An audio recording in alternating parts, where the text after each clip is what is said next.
기도하겠습니다. 하나님, 오늘도 주의 날을 맞이하여서 우리가 함께 예배하고 이 시간에는 또 성경 공부를 하고자 합니다.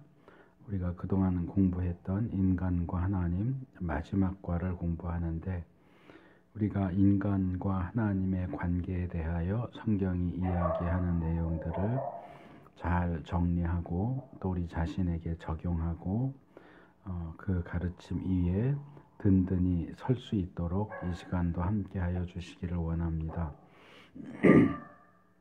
우리에게 지혜와 총명을 주셔서 잘 깨우쳐 알게 하시며 우리의 영이 살아서 하나님께 반응하는 그러한 일들이 우리 가운데 일어나게 하여 주옵소서. 예수 그리스도 이름으로 기도드렸습니다. 목이 자꾸 가라앉지. 자, 오늘 인간과 하나님 마지막과 5과 할 차례인데요. 지난번에 4과 제일 마지막 문제를 제가 안 하고 5과에서 같이 하겠다고 했어요. 그래서 지난주 끝부분에 제가 현대 교회 안에서 사용되는 영접기도라고 하는 것이 장점도 있지만 단점도 있다 하는 점을 아마 지적하면서 끝냈던 것 같은데, 그래서 오늘 거기서부터 오늘 공부를 시작하도록 하겠습니다. 교재 17페이지 7번 문제 밑에 영접과 관련해서 영접 기도를 소개하는 내용이 나오죠. 다음과 같은 기도를 통해 우리는 예수님을 마음에 모셔드릴 수 있습니다. 그래서 인간의 우리 구원을 위하여 하나님께서 행동하셨고 그 하나님께서 마련해 주신 구원의 길, 구원의 방법을 우리의 것으로 취해서 우리가 구원을 받기 위해서 중요한 것은 예수님을 믿는 것이고, 믿는 것은 곧 영접하는 것이고, 영접한다고 하는 것은 우리 마음 문 밖에서 문을 두드리시면서 문을 열어달라고 하시는 예수님에게 그 문을 열어서 모셔드리는 행동이다 하는 그런 내용들이 이제 자연스럽게 이렇게 연결되어서 왔고, 여기 이야기하는 이 영접 기도라고 하는 것은 기도문이죠. 기도문인데 우리가 그동안 배워왔던 내용들을 요약 정리하면서 이러이러한 가운데서 내가 예수님을 나의 마음의 주님으로 영접합니다, 모셔드립니다 라고 하는 것을 여기 적혀 있는 내용들을 따라하면서 예수님을 영접할 수 있도록 도와주는 내용이죠. 그래서 우리가 일단 이 내용을 좀 같이 읽었으면 좋겠습니다. 속도를 맞춰서 여기 나오는 영접 기도 내용을 좀 템포를 맞춰서 같이 읽어보도록 하겠습니다. 기도하는 마음으로. 하나님 아버지, 저는 죄인임을 시인합니다. 그리고 예수님께서 저의 죄를 대신 지고 십자가에 못 박혀 죽으시고 부활하신 사실을 믿고 감사드립니다. 이제 이 큰 은혜를 주신 예수님을 주님으로 모시오니 제 마음에 들어오셔서 저를 구원하여 주시옵소서. 예수님의 이름으로 기도합니다. 아멘. 뒷부분이 뭔가 내용이 좀 달라졌나 봐요. 개정되면서 바뀌었나 봐요. 근데 그 내용은 바뀌어도 크게 문제되는 건 없으니까, 내가 죄인이라는 것, 예수님이 나를 구원하기 위해서 십자가에 죽으시고 부활하셨다는 것, 그 주님을 내 마음에 모셔드린다. 나의 주님이 되시고 나의 모든 것들을 주관해 달라 하는 그 내용이 이제 이 영접 기도의 기본적인 내용입니다. 그래서 전도지나 이런 관련된 책자의 영접 기도문들이 대부분 나오지만 다 달라요, 조금씩. 그러니까 어떻게 글을 쓰느냐에 따라 달라지지만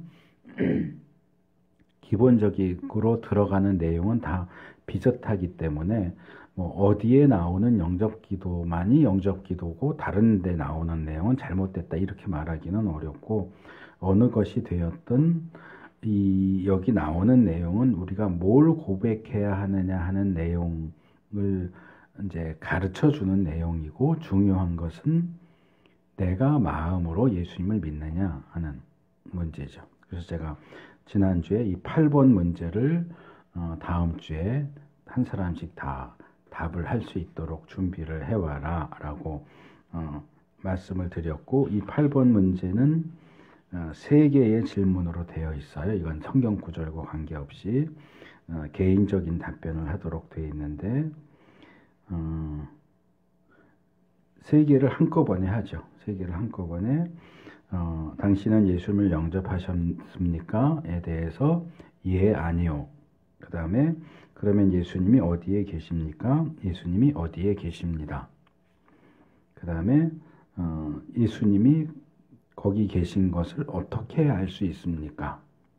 그래서 이 내용을 순서대로 대답을 하시면 좋겠습니다. 일단 민호부터 마이크를 잡고 얘기를 해주세요.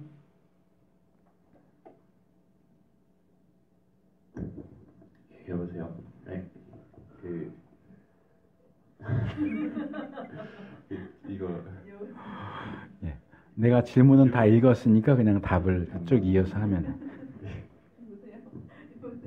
나도 모르게 나왔어요. 죄송합니다.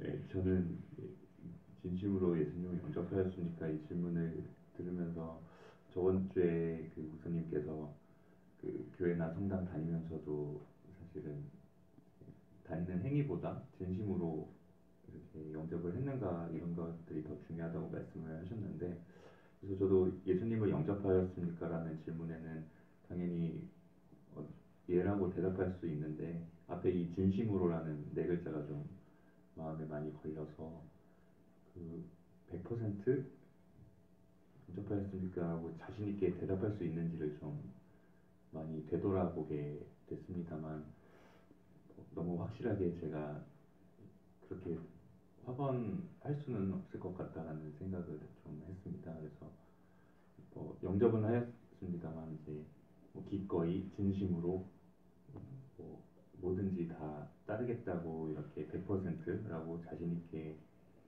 말씀을 드릴 만한 그런 삶을 살거나 아니면 그렇게 살지는 못했던 것 같아서 그런 부분을 좀 생각을 하였고, 예수님은 지금 어디에 계신가 하면 이제 제 안에 계시겠죠. 어쨌든 영접은 하였고 제 안에 계시긴 하지만 제가 보시기에 좋은 모습으로 살도록 노력을 해야겠다는 생각을 했습니다. 그래서 그것을 어떻게 알 수 있는가에 대해서는 저의 경우에는 개인적으로 살면서 이제 그 사람의 모습으로 좀 많이 오시는 것 같아요. 제가 아까 말씀해 주신 것처럼 주변에서 도움을 주는 이드로 같은 사람의 모습으로 역사를 하시는 그런 모습들이 제 삶에서는 어떤 저한테 도움을 주거나 아니면 제가 필요한 사람을 곁에 있거나 저를 보살펴주는 사람들이 있어서 그게 어떻게 보면 하나님과 예수님 사랑이 역사하신 모습이 아닌가라는 생각을 하면서 살고 있습니다. 예, 바로 넘겨주세요 마이크를.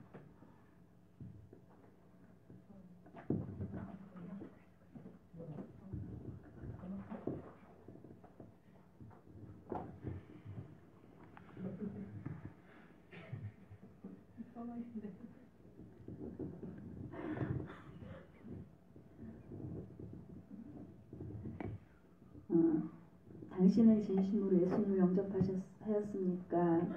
네, 아멘이고요. 그렇다면 예수님 어디에 계십니까? 제 안에, 제가 제 존재 안에 주님이 계시다고 믿습니다. 그것을 어떻게 알 수 있습니까? 특히 저는 영접하는 자, 곧 그를 믿는 자에게는 하나님의 자녀가 권세를 주셨다고 하는 말씀과 함께 요한계시록 3장 20절 말씀에 보아라 내가 문 밖에 서서 문을 두드리노니 누구든지 내 음성을 듣고 문을 열면 나는 그에게로 들어가서 그와 함께 먹고 그와 함께 먹을 것이다. 그는 나와 함께 먹을 것이다. 이 말씀으로 다른 어떤 것보다 지금까지 저를 인도하셨고 또 많은 주님이 나와 함께 내 안에 계신 것을 경험한 것들이 많이 있지만 무엇보다도 이 말씀이 저에게는 가장 분명한 확신이고 이 사실을 저는 믿습니다. 그래서 저는 예수님이 저 안에 계신 것을 고백합니다.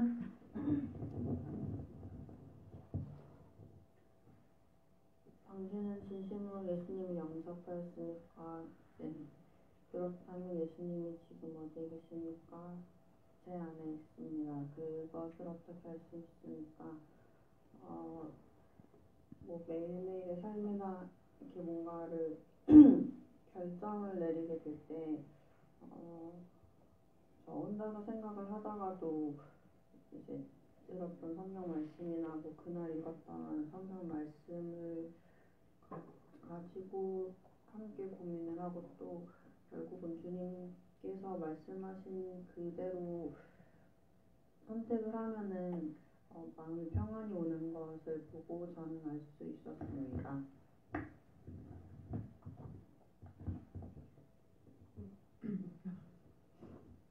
당신은 진심으로 예수님을 영접하였습니까? 저도 약간 목사님의 딸로 또 이제 모태신앙으로서 또 한때는 선교를 나갔고 이런 부분에서 저는 그때 진심으로 예수님 영접을 했고, 근데 이제 다만 이제 그 당시 또 어떤 그 해 혹은 그 달 혹은 그 하루에 그러니까 어떤 삶을 사느냐에 따라서 어떤 때는 내가 예수님 영접했나 하고 좀 의문을 갖는 때도 있지만 분명한 것은 제 예수님은 지금 어디 계십니까? 어쨌든 계시지 않은 것 같게 느껴질 때도 주님은 제 안에 계시니까 왠지 제가 주님과 더 가까워지려고 할 때는 조금 더 잘 나타나 주시는 것 같고, 혹은 제가 스스로 예수님을 가리는 때도 있는 것 같지만 저는 주님이 항상 제 안에 계시다고 그렇게 믿습니다.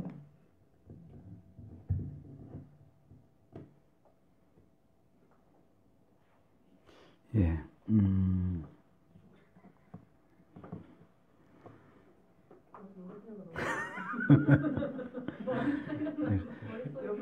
나도 우리 너무 잘 들려가지고 직업병 얘기할 때 그런 게 많이 나오는데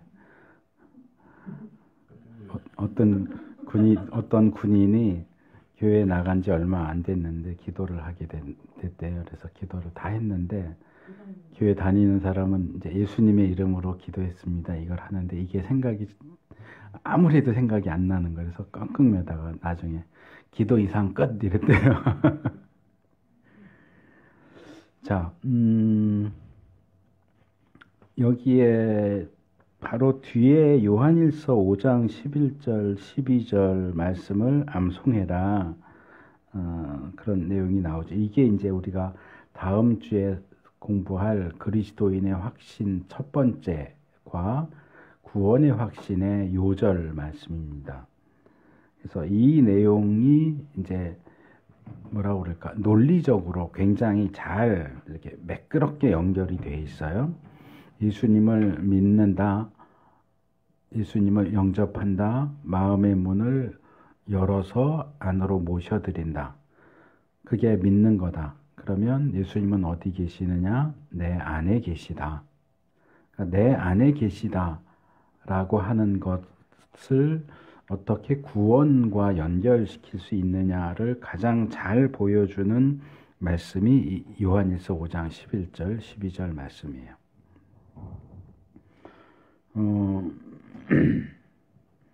그래서 이제 이 내용과 5과의 1번 문제, 구원의 확신이라고 하는 부분을 이제 곧바로 이어서 다루려고 하는데, 일단 그 내용에 들어가기 전에 우리 5과 앞부분에 그 지금까지 공부한 내용을 요약한 내용이 나오죠. 그래서 다시 한번 기억을 상기하면서 좀 살펴보면, 자, 일과 내용이죠. 일과에서 하나님께서는 우리가 하나님과 사랑의 교제를 나누면서 풍성한 삶을 살기를 원하신다. 이게 원래 하나님의 관심사인데, 그러나 모든 사람이 죄를 범함으로 생명의 근원이 되시는 하나님을 떠나 풍성한 삶을 살지 못하고 결국은 심판받게 된다. 죽고 심판받고 지옥에 갈 수밖에 없는 것이 모든 인간이 처해 있는 상황, 인간의 상태다. 그래서 그 문제를 해결하기 위해서 사랑의 하나님께서는 예수 그리스도를 이 땅에 보내사 우리의 죄를 대신 짊어지게 하심으로써 십자가라는 구원의 다리를 놓아주셨다. 십자가와 부활을 통해서 하나님과 인간 사이에 이 멀어져 버린 간격, 그 절벽 가운데다가 위에다가 다리를, 구원에 도달할 수 있는 방편으로서의 그 다리를 놓아주셨다는 것이 하나님의 해결. 그래서 이 복음을 듣고 믿음으로 다리를 건너는 사람, 곧 예수 그리스도를 영접하는 사람은 누구나 멸망치 않고 영생을 얻는다. 복음의 말씀을 듣고 예수님을 믿는 것은 다리를 건너는 행위와 똑같고, 그래서 그렇게 다리를 건너서 하나님 편에 도달한 사람은 구원을 얻게 된다. 그러니까 굉장히 쉽게 잘 정리를 해주고 있고, 그래서 이 5과에서는 두 가지를 다룹니다. 첫째는 우리가 하나님의 관심과 인간의 상태와 하나님의 해결과 인간의 책임, 이렇게 왔다 갔다 하나님과 인간 사이를 왔다 갔다 하면서 죄의 문제, 구원의 문제를 다뤘고, 마지막으로 우리가 구원을 받기 위해서는 예수님을 믿어야 한다, 영접해야 한다, 마음문을 열고 모셔드려야 한다까지 다룬 상태에서 이제 예수님을 믿고 영접하고 내 안에 모셔드렸다면 우리는 우리가 구원받았다는 사실을 확신할 수 있어야 된다. 그래서 구원받은 걸 알아야 된다. 구원의 확신에 대한 부분이 이제 첫째 부분이고, 그리고 구원받은 자로서의 어떤 변화, 구원받기 이전과 구원받은 이후에는 뭐가 어떻게 달라지는가 하는 부분이 이제 두 번째 부분인 구원의 즐거움에 대한 내용입니다. 그래서 이제 오늘 배울 내용은 구원의 확신과 구원의 즐거움, 구원받음으로써 누리게 되는 어떤 혜택 내지는 변화가 어떤 것들이 있는가. 일단 우리가 구원의 확신에 대한 내용을 다루기 위해서 여기 교재에는 안 나오지만 한 구절을 우리가 좀 찾아서 읽어볼 필요가 있는데요. 고린도 후서 13장 5절 말씀입니다. 고린도 후서 13장 5절. 바울이 고린도 교인들에게 이 말을 하죠. 여러분은 자기가 믿음 안에 있는지를 스스로 시험해보고 스스로 검증해 보십시오. 여러분은 예수 그리스도께서 여러분 안에 계시다는 것을 알지 못합니까? 모른다면 여러분은 실격자입니다.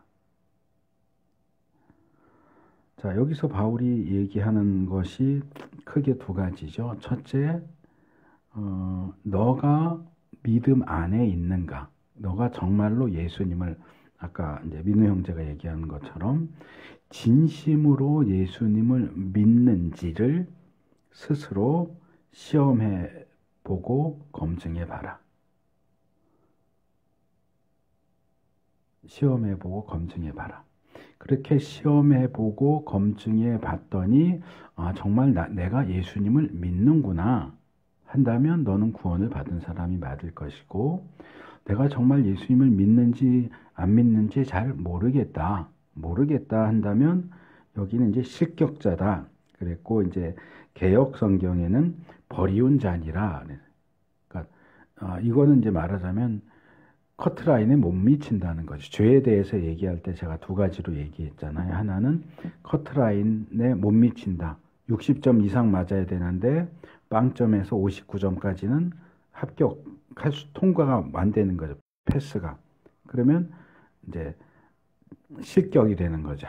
대학에 들어가는데 몇 점 이상 맞아야 합격이 되는데 그 점수 이하의 점수를 맞으면 입학 자격을 얻을 수 없는 거죠. 또 하나는 빗나갔다 그랬죠. 표적을 못 맞추고 빗나가는 게 죄다 그랬는데 여전히 죄 가운데 있고 하나님이 계신 건너편으로 건너가지 않고 여전히 죄인인 인간 편에 있기 때문에 죽고 심판받고 지옥 가는 그 운명에서 벗어나지 못한다.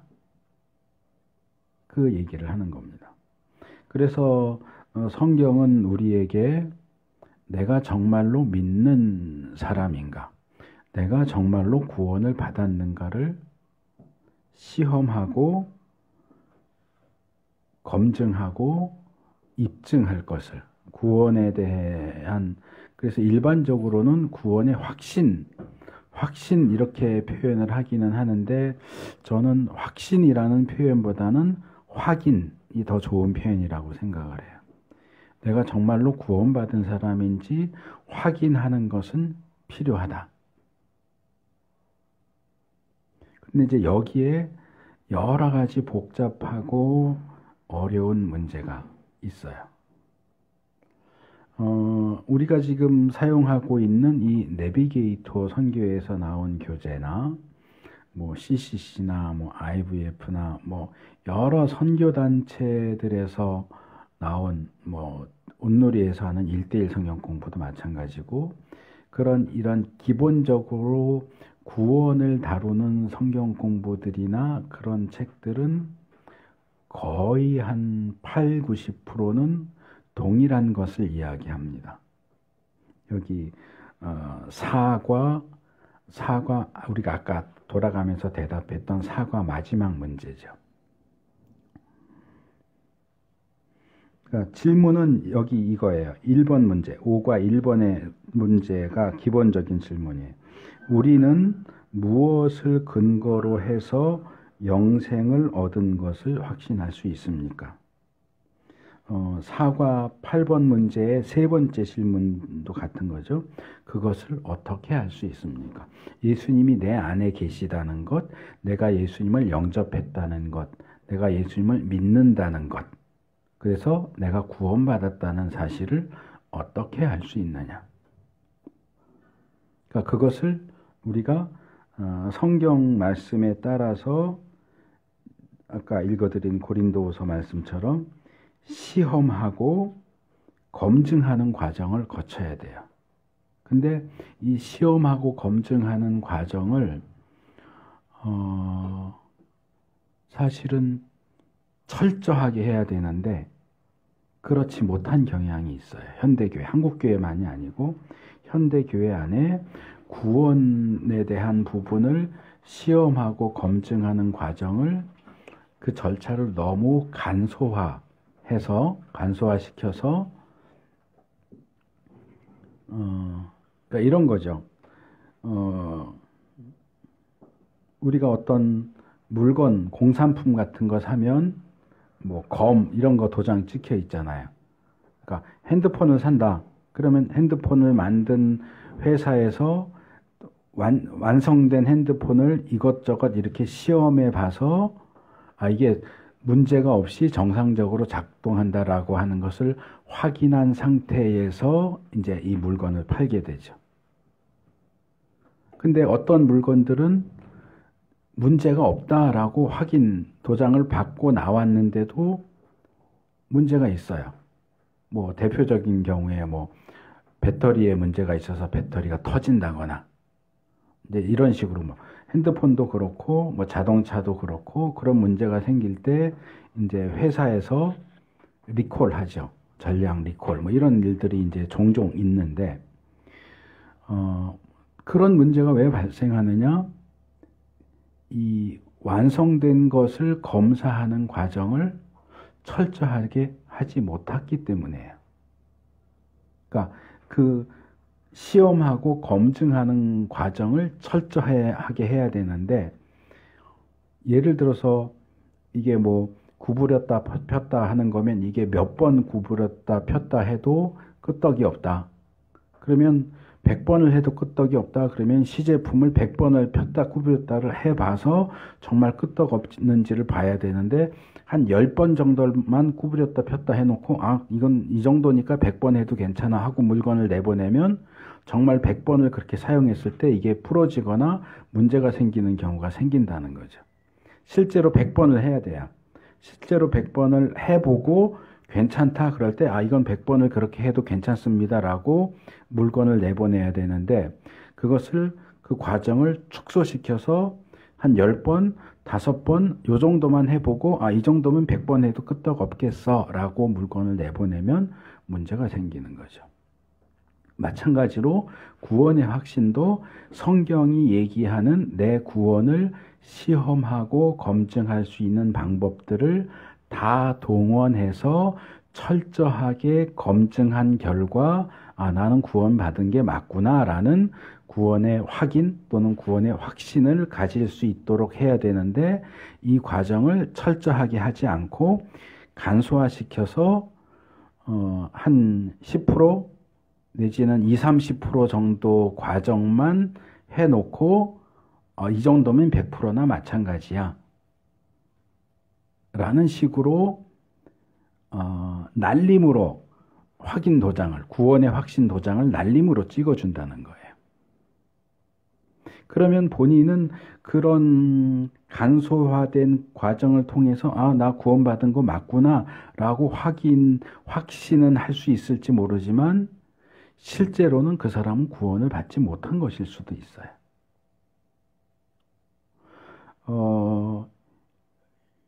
교회 역사를 연구하는 학자들이 이건 좀 오래된 얘기긴 하지만 일본 기독교를 연구를 했어요. 그래서 일본 기독교를 연구한 결과 이런 결론을 내렸습니다. 한 공동체 안에 기독교인의 퍼센테이지가 0.1%만 된다고 해도 그 사회는 그 기독교인들의 영향으로 자정 능력을 가진다. 아주 부패해지지 않는다. 그 기독교인들이 0.1% 존재하는 것 때문에 그 사회가 아주 악해지지는 않는다라고 결론을 내렸어요. 학자들이. 근데 지금은 좀 쑥 들어갔지만 한 5년, 10년 전만 해도 한국 국민의 4분의 1이 4명 중에 1명이 기독교인이다라는 것을 자랑했었어요. 근데 기독교인이 4명 중에 1명이면 25%예요. 일본 사회는 기독교인 숫자가 0.1% 정도밖에 안 돼도 기독교인이 제 역할을 제대로 해서 사회의 부패를 막는 역할을 했는데, 한국은 25%가 기독교인인데 이 사회와 공동체가 너무너무 부패되어 있어요. 어떤 사건이 일어났다 하면 대부분 장로거나 목사거나 집사거나 기독교인들이 꼭 끼어 들어가 있어요. 일본 사회에서는 적용됐던 그 기독교인의 역할이 왜 한국 사회에선 적용되지 않느냐? 제가 말씀드린 구원의 확신을 간소화시킨 결과예요.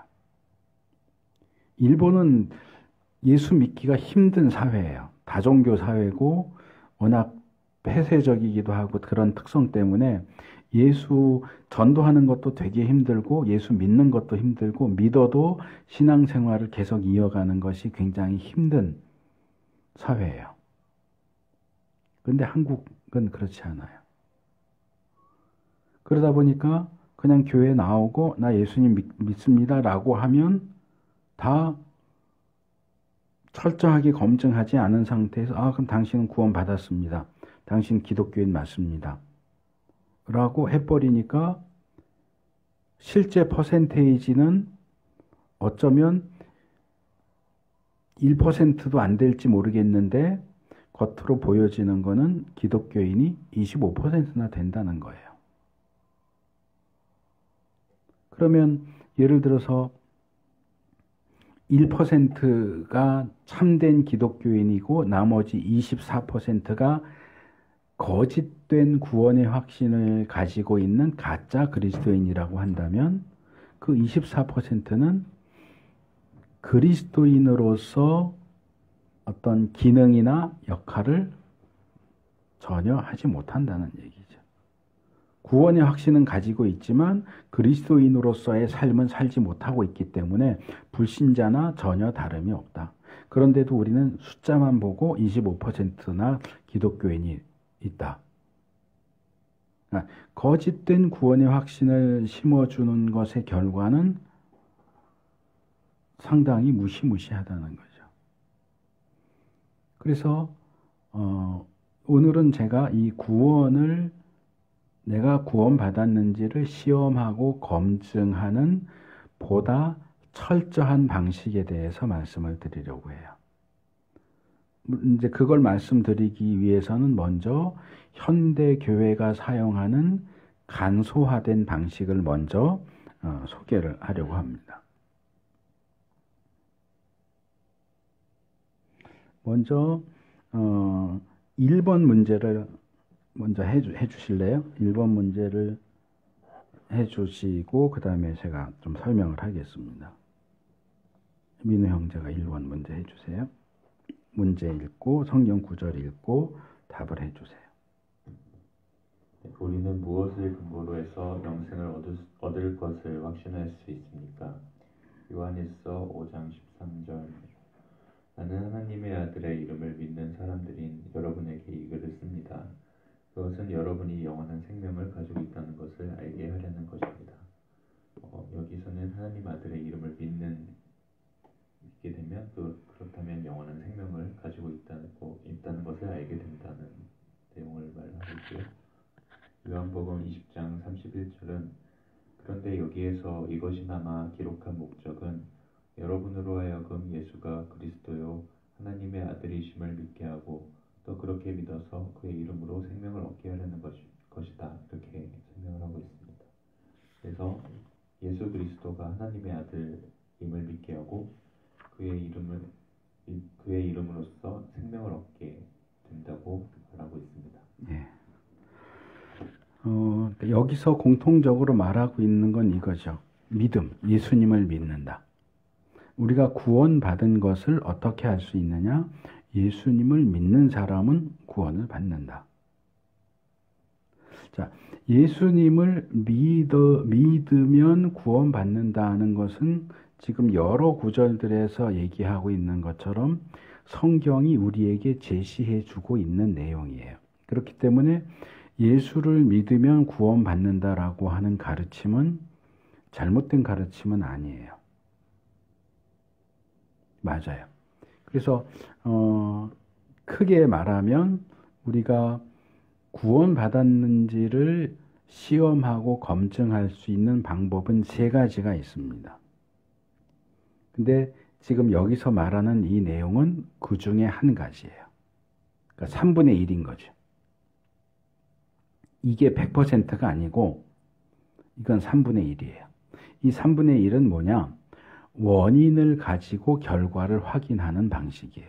그러니까 믿음이라는 원인을 가지고 있다면 구원이라는 결과를 가지고 있다는 사실도 확인할 수 있다. 너 예수님을 믿느냐? 예. 그러면 너 구원받았어. 이거죠. 어떻게 구원받은 줄 아느냐? 구원이라는 결과를 가져오는 원인이 너에게 있느냐? 예수님에 대한 믿음이 너에게 있느냐? 그래서 이 믿음을 가지고 다시 사과 내용으로 가면 믿음은 뭐냐? 그럼 너 예수님을 믿는다는 건 뭐냐? 예수님을 영접하는 것이다. 예수님을 영접하는 것은 뭐냐? 예수님에게 마음의 문을 열어서 그분을 내 안으로 모셔드리는 것이다. 당신은 예수님을 믿었습니까? 예. 예수님을 마음에 영접 모셔드렸습니까? 예. 그러면 예수님은 어디 계십니까? 내가 모셔드리기 전에는 내 마음 문 밖에 계셨던 예수님이 내가 마음의 문을 열고 내 안으로 모셔드렸으니까 당연히 그 예수님이 내 안에 계십니다. 라는 답을 할 수밖에 없는 거고, 그 부분과 이제 구원과 어떻게 연결되느냐를 보여주는 게 요한일서 5장 11절, 12절 말씀이죠.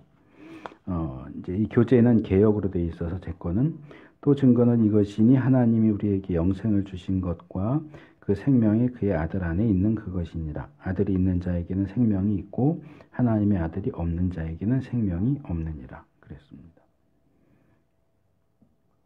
자, 예를 들어서 여기 봉투가 있는데 이게 영생이라고 예를 들어봅시다. 이게 영생이에요. 그럼 하나님이 우리에게 영생을 주시는데, 자, 옛다 하고 영생을 이렇게 직접 주실 수도 있어요, 우리에게.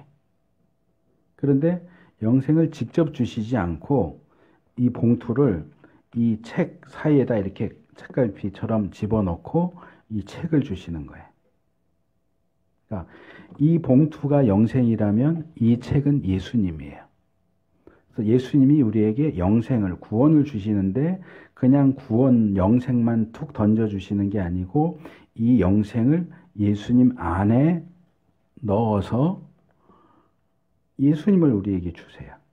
그래서 이 예수님을 받아들이는 사람은, 이 책을 받은 사람은 책에 끼어 있는 봉투도 함께 받는 거고, 나는 그 책 받기 싫어하고 안 받으면 그 책에 끼어 있는 봉투도 못 받는 거예요.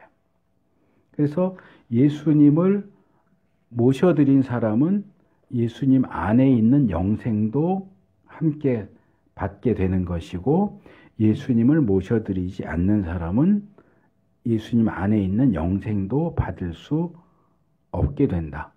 그래서 내가 예수님을 모셔들어서 내 안에 모셨다면, 문을 열고 모셔드렸다면 내 안에 계시는 예수님 안에, 예수님의 안에 영생이 이미 들어있기 때문에 내 안에도 영생이 있는 거죠. 이게 이제 원인을 가지고 결과를 따지는 방식의 구원을 시험하고 검증하는 첫 번째 방식이에요.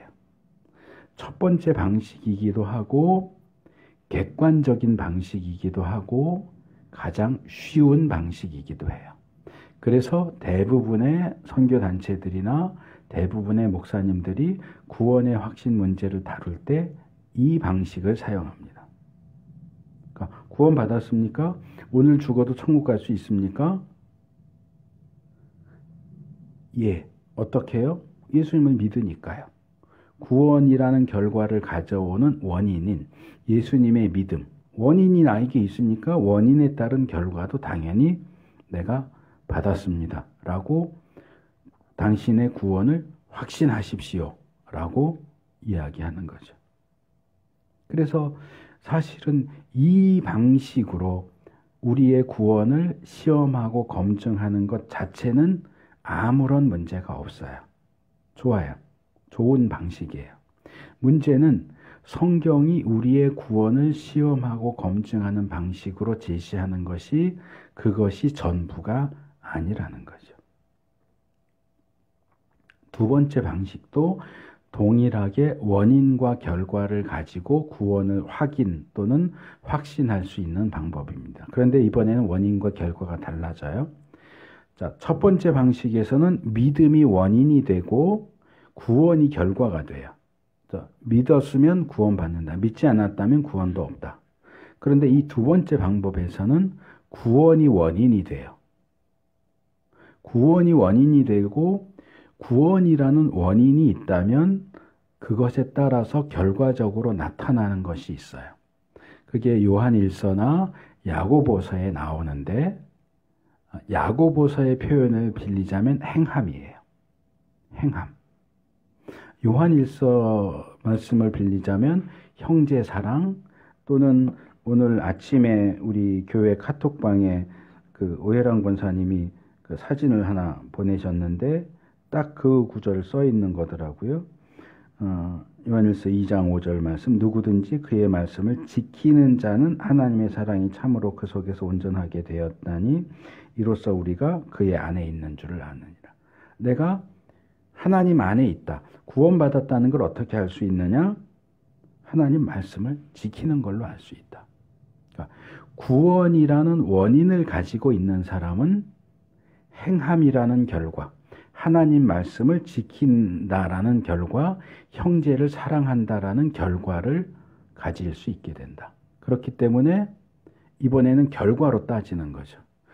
너에게 행함, 형제 사랑, 순종이라고 하는 결과가 있다면 구원이라는 원인도 너에게 있는 것이고, 그러나 행함, 순종, 형제 사랑이라는 결과가 없다면 너는 구원이라는 원인도 가지고 있지 못했다. 이거는 첫 번째 것과는 거의 정반대되는 방식이에요.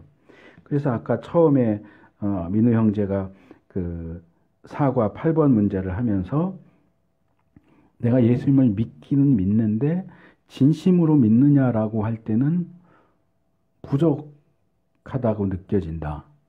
부족하다고 느껴지는 이유가 뭘까요? 나 예수님 믿습니다라고 고백했잖아요. 그러면 나 예수님 믿습니까? 라고 할 때 예라고 대답을 해야 되는데 예수님 믿는다고 했는데도 불구하고 내가 정말로 예수님을 믿는 건지 장담하기가 어렵다라고 하는 그 이유에는 이 두 번째 방식이 작용하는 거예요.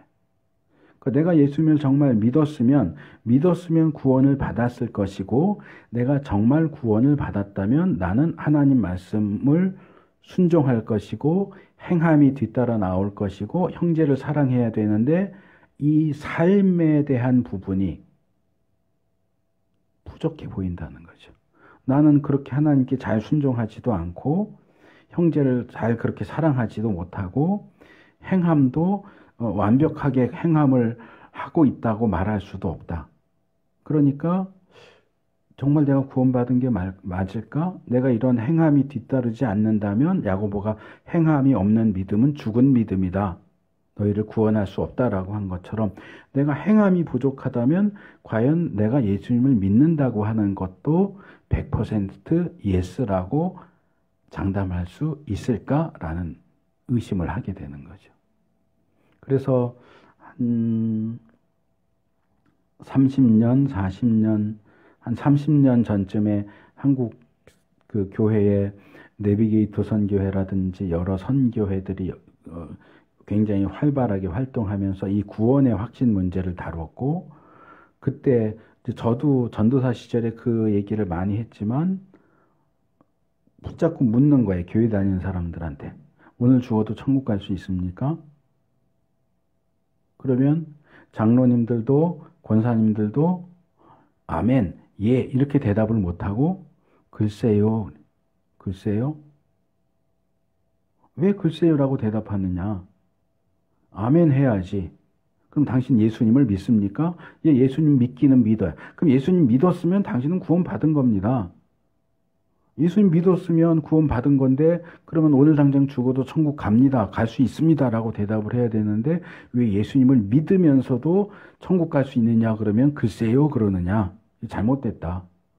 예수님을 믿으면 구원 받는 거 맞다. 첫 번째 방법을 지나치게 강조하면서 믿음이라는 원인을 가지고 있다면 구원이라는 결과도 있다. 그걸 확신하시오라고 가르쳤단 말이에요. 그런데 장로님들, 권사님들 오랫동안 신앙생활 하신 분들이 오늘 당장 죽어도 천국 갈 수 있습니까? 라는 질문에 대해서 글쎄요라고 대답하는 이유는 나는 예수님을 믿는다고 신앙 고백을 안 했다라는 얘기가 아니고 1번에 의하면 당연히 예라고 대답을 해야 되는데 두 번째 방법. 내가 정말 믿는 사람이면 행함이 따라오고 있느냐? 형제를 사랑하느냐? 말씀에 순종하느냐? 그거는 100% 예스 할 수 있는 사람이 사실은 아무도 없어요. 그러니까 신앙 고백 측면에서는 예라고 대답할 수 있는데 행함의 측면에서는 예라고 대답할 수가 없는 거예요. 그렇다고 아니요라고도 할 수도 없고, 그러니까 글쎄요라고 하는 거예요. 예수님을 믿기는 믿는데 행함이 따라오지 못하니까, 행함이 그 믿음만큼 되어지지 못하니까 자신이 없는 거죠. 근데 이것을 첫 번째 방법, 믿음이라는 원인으로 구원이라는 결과를 알 수 있다라고 하는 첫 번째 방법만을, 그 잣대만을 갖다 대고 문제가 많다. 한국교회 문제가 많다. 어떻게 장로도 권사도 구원의 확신을 그렇게 가지지 못하고 글쎄요라고 할 수 있느냐. 아멘이라고 해야지. 그런데 첫 번째 방법에만 이해할 게 아니고 두 번째 방법에도 이해를 할 수 있어야 된다는 거예요. 그럼 나는 행함이 있는가? 구원받은 자, 믿는 자, 구원받은 자로서 그에 합당한 행함을 하고 있느냐? 형제를 내 목숨까지 줄 정도로 사랑하느냐? 하나님 말씀에 순종하고 있는가? 거기에 대해서 예, 저는 아무 문제 없습니다. 다 하고 있습니다. 라고 말할 수 있는 사람 누가 있어요? 없어요. 근데 이 방식을 통해서도 구원을 확인하고 확신하는 것이 필요하다는 거예요. 믿음이라는 원인이 있으면 구원이라는 결과가 오고, 다시 구원이 원인이 된다면 행함이라는 결과도 따라 나와야 되는데, 행함이 따라 나오지 않는다면 그 믿음은 죽은 믿음인 거예요. 가짜 믿음이에요. 마음으로 믿어 입으로 시인한다고 그랬는데, 마음으로 믿는 것 없이 입으로만 시인한 거죠. 입으로만 영접 기도를 한 거예요. 마음의 믿음이 없어요. 마음의 믿음이 있었다면 행함도 당연히 따라오게 되겠죠. 그래서 이 행함이 따라오지 못하는 문제를 제가 지난주에 세이비어십 살베이션, 로드십 살베이션 얘기를 잠깐 했는데, 거기서는 그렇게 나누는 거예요. 행함이 따라오지 못하는 사람들은 육신적인 그리스도인. 그러나 예수님을 구세주로 영접했으니까 구원은 받아. 행함도 따라오는 사람들은 영적인 그리스도인. 이 사람들은 수준 높은 사람들. 구원은 역시 같이 받지만 삶에 있어서는, 삶의 모습에 있어서는 많이 다르고. 그래서 그리스도인을 두 부류로 나눈 거죠. 1급 시민, 영적인 그리스도인. 2급 시민, 육적인 그리스도인. 근데 성경이 그런 것을 지지하지 않는다는 거예요. 그건 육적인 그리스도인에 해당되는 사람들은 어린 그리스도인이죠. 어려요. 아직 어려서 충분하게 성인이 된 상태에서 활동할 수 있을 만큼 활동을 못하는 거죠. 어려서 그런 거지, 이게 두 부류로 나눠지는 게 아니라는 거예요. 그래서 이 두 번째 방식도 우리가 사용을 해야 돼요. 구원을 확인하고 확신하는 데 있어서. 그리고 세 번째 방법이 또 있습니다. 로마서 8장에 나오는 말씀인데, 로마서 8장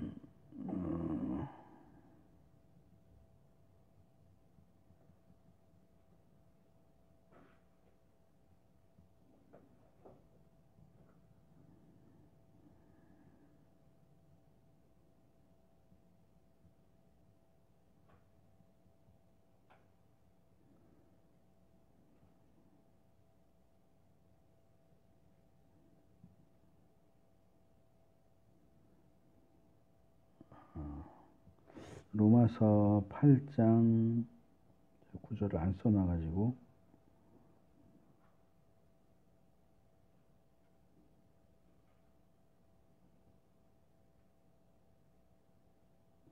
16절입니다. 로마서 8장 16절 말씀을 보면 바울이 이렇게 얘기하죠.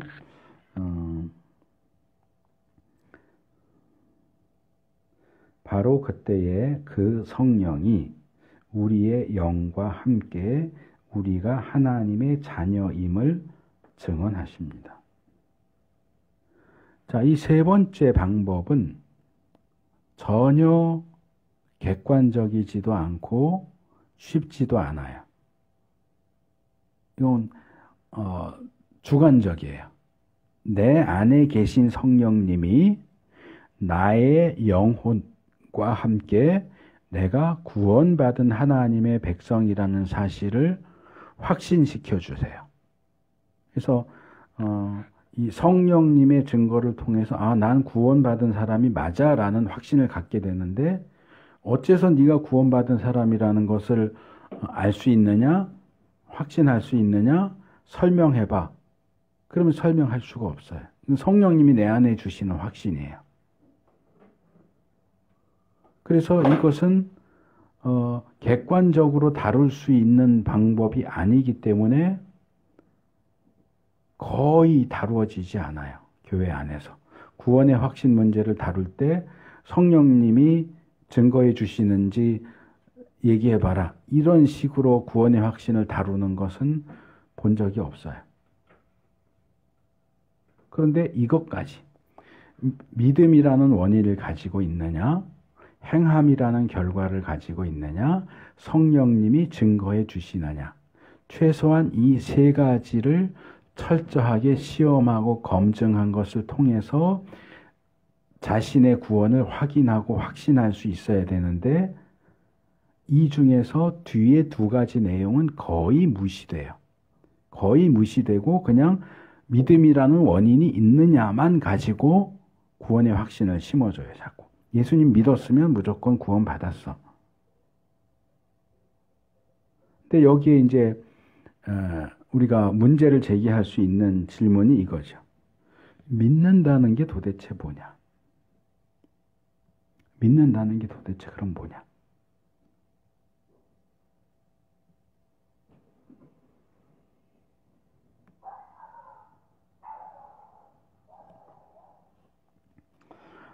제가 이번 주 월요일 날 우리 교회 카톡방에 하나 링크를 하나 올렸어요. 좀 한번 보시라고 주일날 다룰 거니까 한번 보시라고 올렸는데 그 가수 박진영 씨가 올해 8월 달인가 무엇을 위해 살죠? 라는 제목의 책을 냈어요. 그러니까 그동안도 자기가 이 신에 대한 고민 그런 것들을 하면서 어떤 구도자처럼 이것저것 시험해보고 시도해보고 연구해보고 이제 그런 태도를 보였었는데 최종적으로 그러니까 그 책에 의하면 자기는 2017년도에 구원을 받았다라고 주장을 해요. 그러니까 그런 과정을 통해서 2017년도에 구원을 확신하게 됐고 이제 그 내용들을 정리해서 3년 동안 정리해서 2020년도에 낸 거예요. 책을. 근데 여기서 이야기하는 내용들이 조금 정통 기독교하고 좀 다르다라는 점을 그 교회와 신앙이라고 하는 잡지의 기자가 그 부분을 이제 정리해서 올린 기사를 제가 링크를 해드린 거예요. 그 박진영 씨가 얘기하는 내용 가운데 특별히 두 가지를 우리 이 구원의 확신과 관련해서 말씀을 드리고 싶어요. 첫 번째는 이제 그 기사 내용에 따르면 첫 번째로 문제가 되는 게 뭐냐 하면 우리가 어떻게 해야 구원을 받느냐 하는 거예요. 어떻게 해야 구원을 받느냐. 박진영 씨는 자기가 현재 어떤 교회나 교단에 소속되어 있지 않은 상태로 이제 몇몇 믿는 사람들과 함께 성경을 연구하고 나누는 그런 모임을 가지고 있다. 나는 구원파와도 관계가 없고 어느 교단과도 관계가 없다라고 주장을 하는데 그가 하는 주장을 보면 구원파하고 전혀 무관한 것 같지는 않아요. 근데 그 중에 하나가 뭐냐 하면 어떻게 구원을 받느냐라고 할 때 거기 뭐 병원 전도하러 가서 모태신앙인 사람과 대화한 내용이 나오는데 그 대화 가운데 박진영 씨가 그렇게 얘기해요. 어떻게 해야 천국 가느냐? 죄가 하나도 없어야 천국 간다. 죄가 하나도 없어야 천국. 물론 그 죄가 없어야 천국 간다는 내용도 성경에 나오는 내용이기는 해요. 천국에 가는 사람들은 죄가 없는 자들이 가요. 죄 있는 자는 천국에 갈 수가 없죠. 그런데 문제는 이 사람이 그 환자에게 당신이 구원받았느냐라고 할 때 이 환자가 나는 예수 믿는 사람이고 모태신앙인데 라고 대답을 했는데도 불구하고 박신영 씨는 죄가 없어야 천국 갈 수 있다라고 반박을 한다는 거예요. 그러니까 예수님을 믿느냐 안 믿느냐, 얼마나 오래 믿었느냐, 모태신앙이냐 아니냐와 관계없이 죄가 없어야 천국 간다. 그런데 우리가 그동안 배웠던 내용들을 다시 되돌아보세요. 하나님의 관심이 뭐였고 인간의 상태가 뭐냐. 인간의 상태, 모든 사람이 죄를 졌다. 그렇기 때문에 하나님과 분리되었고 죽음과 심판과 지옥에 갈 수밖에 없다. 그런데 인간이 스스로의 문제를 해결할 수 있느냐? 인간은 스스로 자기의 문제를 해결할 수 없다. 바꿔 말하면 인간은 자기의 죄의 문제를 스스로의 힘으로 해결할 수 없다라는 거예요.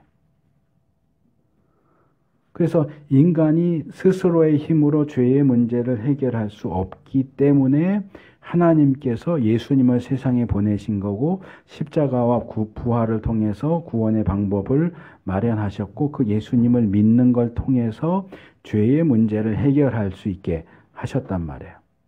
그렇다면 어떻게 해야 구원받느냐? 죄가 하나도 없어야 한다. 어떻게 죄가 하나도 없을 수 있느냐? 예수님을 믿음으로 십자가 부활의 공로를 통해서 죄의 문제를 해결할 수 있다. 이렇게 답이 가야 되는데 그 모태신앙이라는 사람도 뭔가 모자라는 사람이야.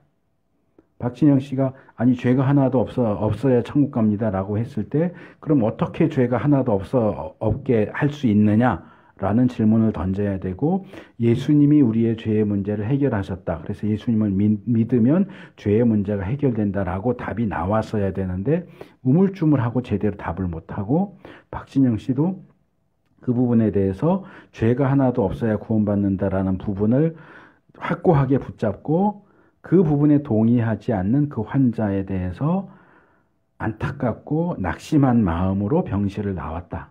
그런 내용이 나와요. 그 얘기는 결국 뭐냐 하면 박진영 씨가 얘기하는 기독교는 불교적인 기독교예요. 하나님의 은혜를 통해서 하나님의 능력으로 구원을 받는 타력 구원. 타인, 하나님의 능력으로 받는 구원이 아니고 자력 구원. 나의 능력으로 구원을 만들어내는. 기독교는 자력 구원을 얘기하지 않아요. 타력 구원이에요. 불교는 자력 구원이죠. 내가 돌을 열심히 닦아서 내 문제를 해결하는 것. 근데 어떻게 죄가 하나도 없게 될 수 있느냐는 설명이 안 나오고 무턱대고 죄가 없어야만 천국 간다라는 얘기만 하고 거기서 이제 그 기사의 하반부로 오면 믿음에 대한 얘기가 나오는데요.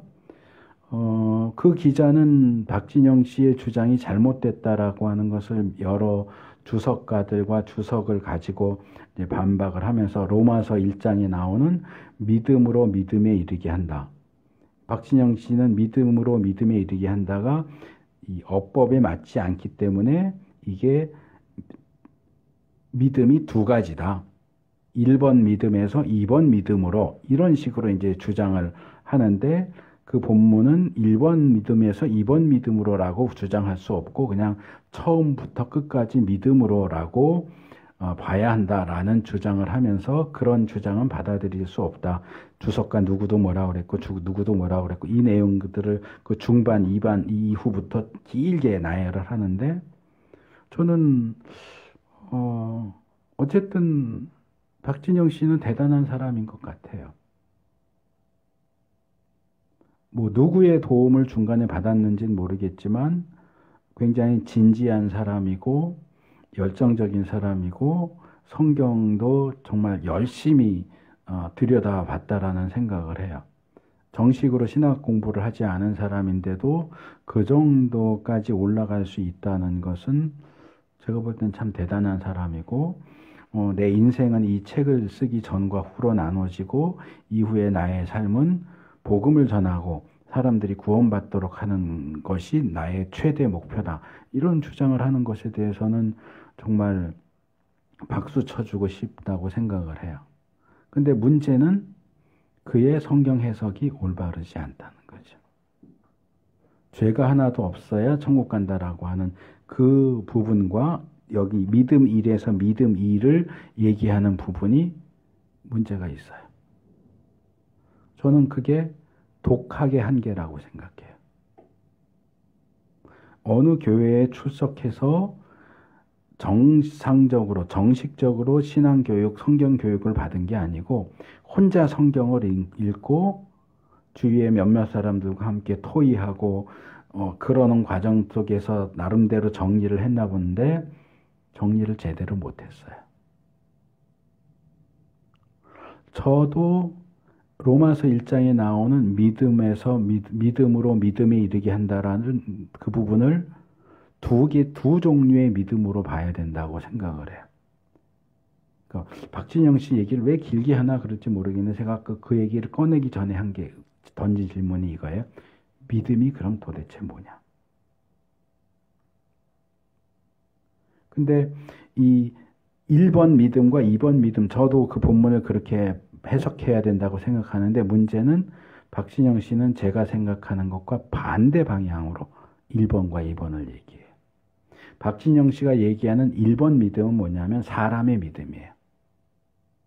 사람이 가지는 믿음에서 그러니까 믿는 것에서 믿어지는 것.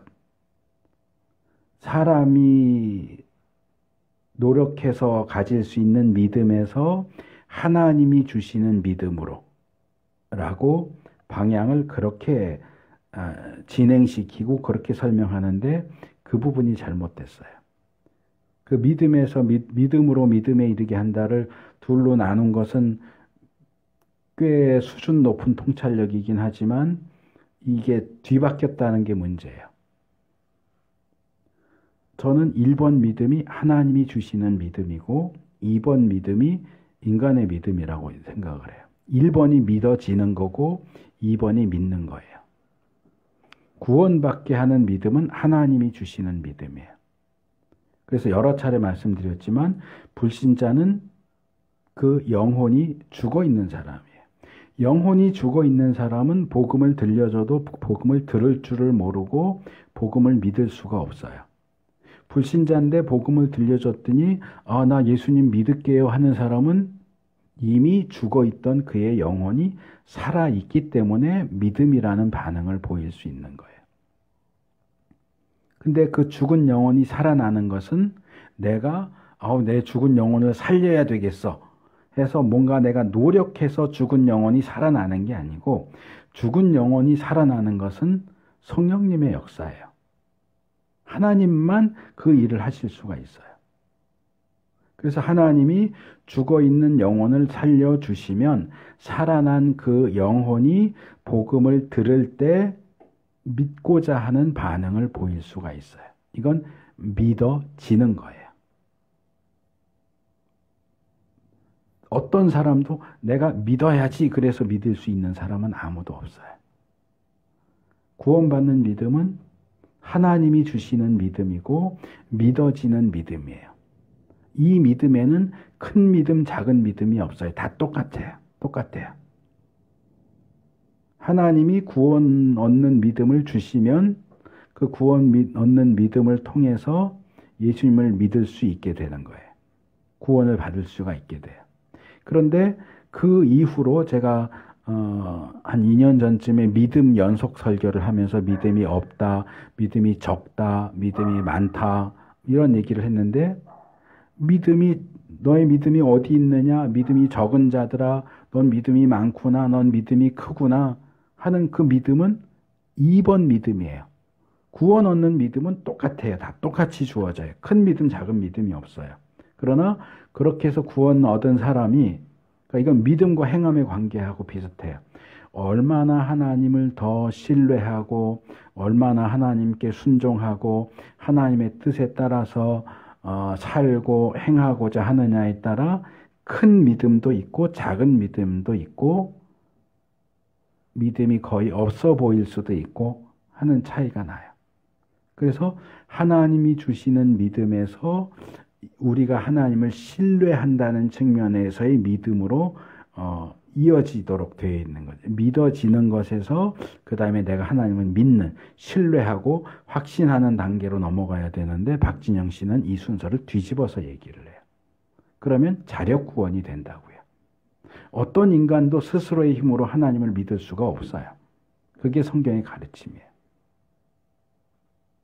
근데 이런 부분들이 성경에 대한 정확한 지식이 없고 신학에 대한 정확한 지식이 없는 상태에서 혼자서 성경을 연구하다 보니까 엉뚱한 방향으로 가는 거예요. 이게 독학의 문제예요. 성도들 개인이 성경을 읽고 묵상하고 연구하는 거 필요하고 권장할 만한 일이기는 하지만 그것이 지나치게 독단적인 방식으로 나갈 때 박진영 씨처럼 되는 거예요. 거기서 더 나가면은 이단이 되는 거예요. 그래서 항상 제가 얘기하잖아요. 과연 이것이 그러한가 하여 성경을 상고해라. 근데 그 성경 상고에는 사실 성경만 들여다봐서는 파악할 수 없고 정리되지 않는 부분이 있어요. 그래서 성경을 제대로 배우고 신학적인 교리적인 뼈대를 제대로 세우고 그 안에서 성경을 올바르게 이해하는 과정이 필요한 거예요. 그래서 누가 말하듯이 전문가한테서 배우는 게 중요한 거예요.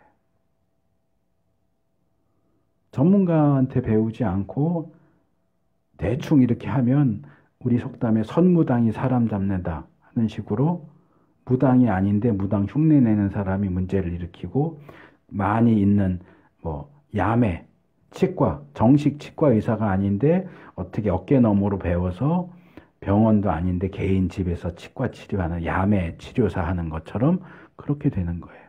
그 정상적인 신앙이 될 수가 없어요. 그래서 우리가 믿음을 이해하고 구원을 이해하는 것은 기독교 신앙의 가장 기초되는 부분인데 이 부분을 제대로 이해하지 못하면 기초가 부실한데 그 위에 아무리 10층, 100층을 쌓아봐야 이 건물은 넘어질 수밖에 없어요. 그래서 성경적인 방식으로 믿음을 이해하고 구원을 이해하고 확인하고 시험하고 검증해서 확신하는 것이 굉장히 중요하다. 최소한 성경이 얘기하는 이 세 가지 방법은 다 사용할 수 있어야 된다. 믿음이라는 결과, 구원이라는 결과를 가져오는 믿음이라는 원인이 나에게 있는가? 구원이라는 원인이 있다면 행함이라는 결과가 따라오고 있는가? 내 안에 계신 성령님이 내가 구원받은 자라고 하는 확증을 해 주시는가? 이 세 가지를 놓고 정말 진지하게 고민하고 확인하고 또 확인하면서 그 확인을 다 끝냈을 때에 나는 구원받은 사람이 맞구나 라고 확신을 가질 수 있어야지 특별히 그 뒤에 나오는 두 가지는 전혀 무시하고 나 예수님 믿었어 라고 하는 것만 갖고 구원받았다 라는 확신을 심어주는 것 또는 그런 확신을 갖는 것은 굉장히 위험하다. 그래서 이제 2번의 성경 구절들이 여러 개 나오고 구원과 관련되는 말씀드립니다. 이렇게 하고 이 구절에 중심되는 내용을 요약하십시오. 그랬는데 문제는 제가 읽었으니까 구절들을 하나씩 읽고 요약해 주시고 읽고 요약해 주시고 해주세요.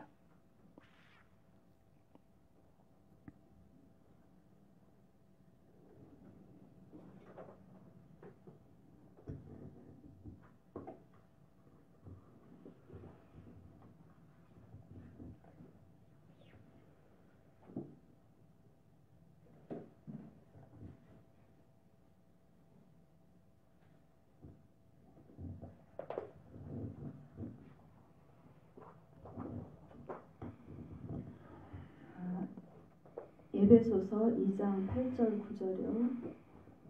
너희는 그 은혜에 의하여 믿음으로 말미암아 구원을 받았으니 이것은 너에게서 난 것이 아니요 하나님의 선물이라 해외에서 난 것이 아니니 이는 누구든지 자랑하지 못하게 하려 함이라. 구원은 하나님의 은혜이고 하나님의 선물이기 때문에 우리에게 근거나 근원 우리에게서 난 것도 아니기 때문에 또 행위에서 난 것이 아니고 하나님의 전적인 은혜요 선물이기 때문에 누구든지 아무도 이 구원에 대한 것에 대하여 자랑할 수가 없습니다. 그리고 베드로전서 1장 23절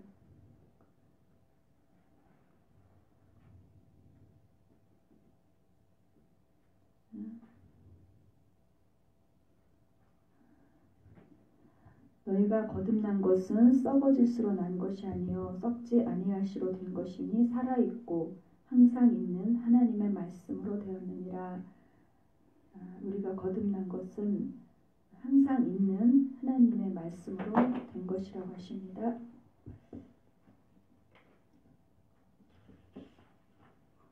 로마서 10장 13절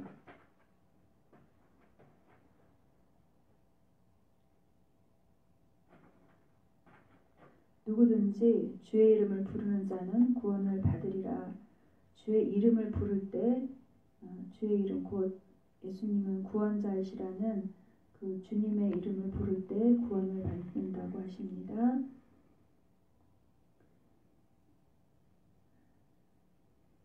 요한복음 10장 28절에서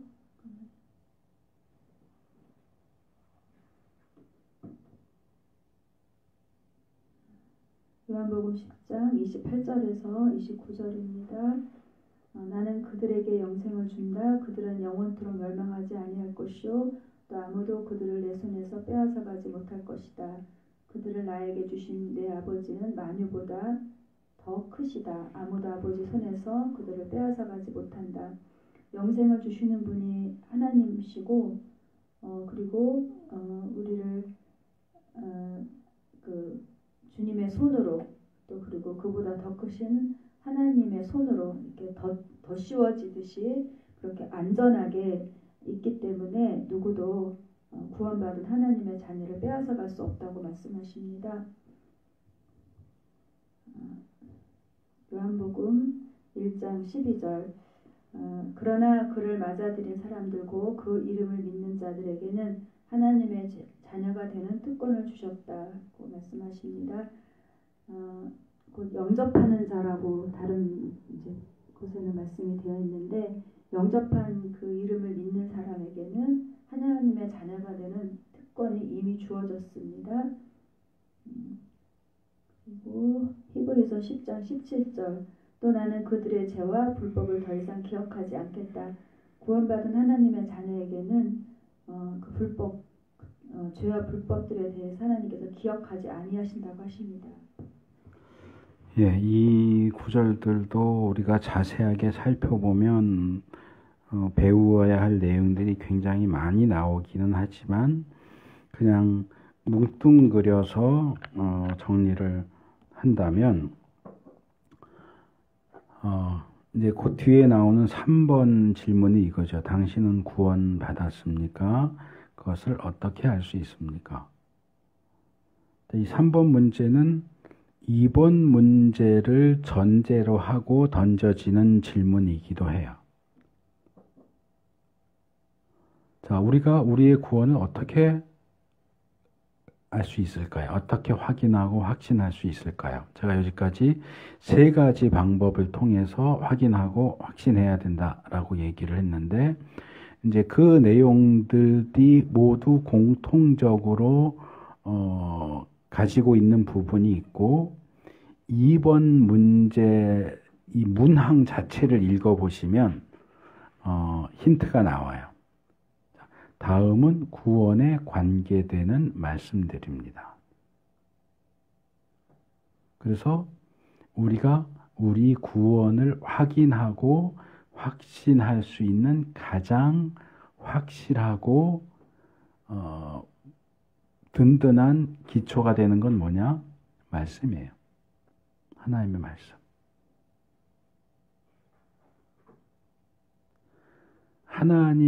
하나님의 말씀인 성경이 구원에 대해서 가르쳐 주시는 그 내용들에 비추어서 내가 구원받았는지를 확인하고 확신할 수 있다.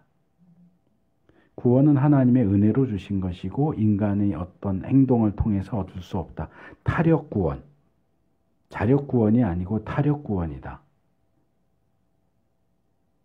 우리가 거듭난 것은 썩지 아니할 씨, 하나님의 말씀, 예수 그리스도의 보혈을 통해서 구원받는 것이다. 예수 외에는 구원받는 다른 방법이 없다.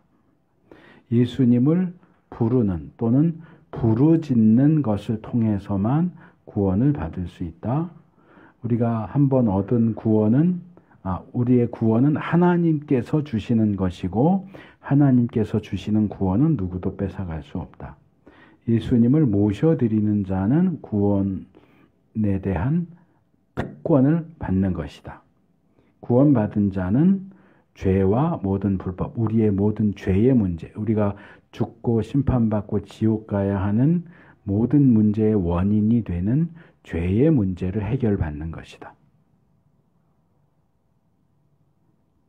그래서 이런 말씀의 기초에서 이제 사형리 같은 경우에 보면 이제 쭉 내용이 진행되고 제일 끝부분에 뭐가 나오냐면 기차 그림이 나와요. 기차 그림, 기차 이제 세 개가 연결되어 있는 그림이 나오면서 제일 앞에서 기차를 끌고 가는 갑자기 단어가 생각이 안 나네. 전동차. 이제 옛날식으로 말하면 석탄 이렇게 떼가지고 이 바퀴를 굴러가게 하는 그 부분. 그리고 뒤에는 객차 두 개가 따라 붙어 있고, 그래서 제일 앞에서 이 기차를 끌어가는 그 부분이 중요한데 이게 세 개의 영어 F로 시작되는 단어로 설명이 돼요. 이게 뭐냐? 제일 앞에 있는 거는 fact예요. fact. 사실. 성경이 우리에게 제시해 주고 있는 사실. 그 다음에 중간 거는 faith, 믿음이에요.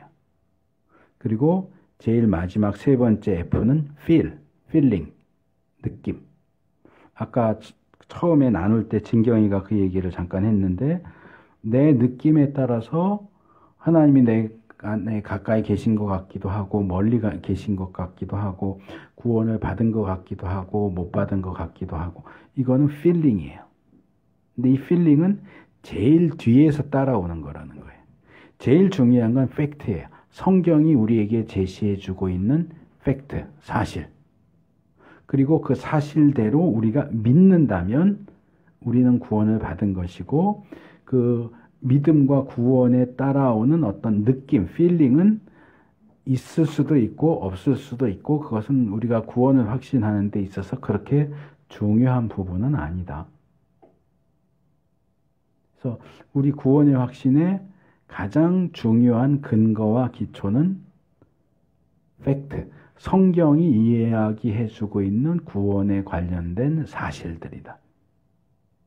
어떤 자에게 구원이 있고 어떤 자에게 구원이 없는지, 어떻게 해야 구원을 받을 수 있는지에 대한 성경의 가르침에 우리가 충실히 따르고 믿는다면, 그래서 그런 것들을 통해서 시험하고 검증했는데 정말 내가 믿음 안에 있다. 믿음에 따라오는 행함이 나에게 있다. 아직 어려서 좀 부족할지라도 행함이 따라오고 있다. 성령님이 내 안에서 확신시켜주고 계시다. 라고 하는 그 세 가지 측면에서의 점검, 검증이 끝난다면, 통과한다면 구원의 확신을 가져도 된다. 이것은 우리가 사실은 오랜 시간을 두고 점검해야 하는 부분이고, 또 저는 구원의 문제를 중학교 3학년 때 한 번, 고등학교 3학년 때 한 번 그렇게 아주 심각하게 고민하고 갈등하고 하다가 결론을 내렸고, 이제 아까 이제 우리 사모는 어떻게 구원받은 걸 알 수 있느냐라고 할 때 요한복음 1장 12절 말씀 영접하는 자 그 말씀을 가지고 구원의 확신을 얘기했지만 저는 에베소서 2장 8절 9절이 제 구원의 확신의 가장 근거가 되는 기초가 되는 말씀이에요. 구원은 나에게서 나오지 않는다. 하나님이 은혜로 선물로 주시는 것이다. 나에게서 구원을 자꾸 찾으려고 하니까 흔들려요. 나의 느낌에서 구원을 확인하려고 하니까 왔다 갔다 해요. 근데 내가 아니고 나의 느낌이 아니고 성경이 제시하는 객관적인 사실에 근거해서 시험하고 검증해서 구원의 확신을 갖는 것이 필요하다. 과연 성경이 얘기하는 것과 나의 상태가 어떻게 매치가 되는가를 확인하는 과정이 필요합니다. 그래서 그 3번 밑에 있는 거 그 다음 사람이 읽어주실래요? 구원은 하나님께서 말씀을 통해 주신 약속을 믿음으로써 확신할 수 있는 것이지 감정으로 확신할 수 있는 것은 아닙니다. 우리의 감정은 자주 바뀌기 때문에 감정이 아니라 사실 곧 하나님의 말씀에 바탕을 둔 확신을 갖는 것이 필요합니다. 예, 제가 설명한 내용들을 잘 요약을 해주고 있죠. 그래서 이제 그 다음에 내가 구원을 확인했다. 내가 구원받았다는 사실을 확인했다. 그러면 이제 그 다음에 구원받은 사람에게 주어지는 특권 내지는 혜택이 어떤 것들이 있는가 하는 내용이 나옵니다. 이제 4번 해주실래요? 그리스도인으로서의 새로운 삶에 대하여 다음 구절들은 어떻게 말하고 있습니까? 고린도후서 5장 17절. 누구든지 그리스도 안에 있으면 그는 새로운 피조물입니다. 옛것은 지나갔습니다. 보십시오, 새 것이 되었습니다. 옛것은 지나가고 새 것이 되는 것. 갈라디아서 2장 20절. 나는 그리스도와 함께 십자가에 못 박혔습니다. 이제 살고 있는 것은 내가 아닙니다. 그리스도께서 내 안에 살고 계십니다. 내가 지금 육신 안에서 살고 있는 삶은 나를 사랑하셔서 나를 위하여 자기 몸을 내어주신 하나님의 아들들을 믿는 믿음 안에서 살아가는 것입니다. 그리스도께서 내 안에 살고 이제 사는 삶은 하나님의 아들을 믿는 믿음 안에서 살아가는 것. 예, 아까 읽을 때 아들들을 그랬는데 아들들이 아니고 아들이죠. 아들을. 자, 어떤 변화? 예수님을 믿어서 구원받은 사람에겐 어떤 변화가 있느냐? 첫째, 새로워진다. 이전과는 달라진 존재가 된다. 물론 달라졌다고 하는데 느낌이 있을 수도 있고 없을 수도 있어요. 그러나 이 부분에 있어서 성경은 느낌에 대해서는 별로 얘기하지 않아요. 구원받았다라고 할 때는 그 앞에 아까 읽은 것처럼 하나님의 말씀에 바탕을 둔 확신. 하나님의 말씀이 우리에게 제시해 주시는 사실을 붙들고 나가야 돼요. 말씀대로 내가 했다면 느낌이 있든 없든 나는 구원받은 사람이 맞구나. 나는 새로운 피조물이 됐구나를 확신할 수 있어야 된다. 예수 믿어 구원받은 사람은 새로운 존재가 된다. 물론 갈라디아서에서 얘기하는 것처럼 우리가 여전히 믿기 전이나 후나 똑같이 육체를 가지고 이 육체 안에서 살아가지만 이제는 내 육체 안에서의 삶을 주장하고 주도하는 분은 내가 아니고 예수님이시다. 내가 없어지는 건 아니에요. 내가 더 이상 내가 아니게 되는 게 아니고 나는 여전히 삶을 살아가지만 이제는 내 마음대로 내 뜻대로 내 결정대로 하는 게 아니고 예수님의 마음을 따라서 예수님의 뜻을 따라서 예수님의 결정을 따라서 사는 거죠. 이 부분도 한국교회 안에 잘못된 가르침을 하는 사람들이 되게 많아요. 그래서 내가 아니고 그리스도가 사신다. 그러니까 나는 아무것도 하면 안 되고 그냥 예수님이 다 하시게 놔둬야 된다. 아무것도 하지 마. 아니요, 아무것도 안 하면 죽어요. 내가 육체 가운데 산다 그랬잖아요. 내가 없어진 게 아니에요. 나는 여전히 있어요. 내가 육체 가운데 살아요. 근데 이제는 나를 끌고 가는 게 내가 아니고 예수님이다 그 얘기지, 나는 아무것도 하지 않아야 된다 그 얘기를 하는 게 아니에요. 워치만이라든지 뭐 워맥이라든가 몇몇 사람들이 그런 내용들을 지나치게 강조하면서 왜 뭘 하려고 그래? 아무것도 하지 마. 예수님이 하시도록 내버려 둬. 이렇게 얘기하는데 아니에요. 그렇지 않아요. 내가 예수님을 따라가는 거죠. 내가 나의 지정의를 다해서 하나님이 원하시는 대로 행하고 형제를 사랑하고 순종하는 일을 내가 해야죠. 예수님이 하는 게 아니고. 그래서 새로운 피조물이 된 사람들, 예수님의 인도하심에 따라 예수님께 이끌려서 사는 삶의 특징이 5번 문제에서 4가지로 제시가 되고 있습니다. 해주세요. 구원받은 사람이 하나님의 자녀로서 누릴 수 있는 축복에 대해서 다음 구절들은 어떻게 이야기하고 있습니까? 요한복음 16장 24절. 지금까지는 너희가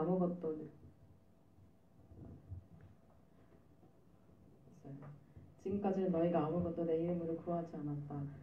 구하여라 그리하면 받을 것이다. 그래서 너희의 기쁨이 넘치게 될 것이다.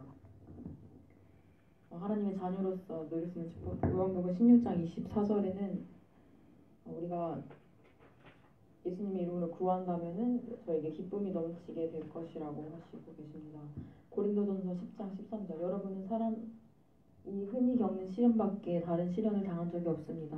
하나님은 신실하십니다. 여러분이 감당할 수 있는 노력 이상으로 시련을 겪는 능력 이상으로 시련을 겪는 것은 하나님이 허락하지 않으십니다.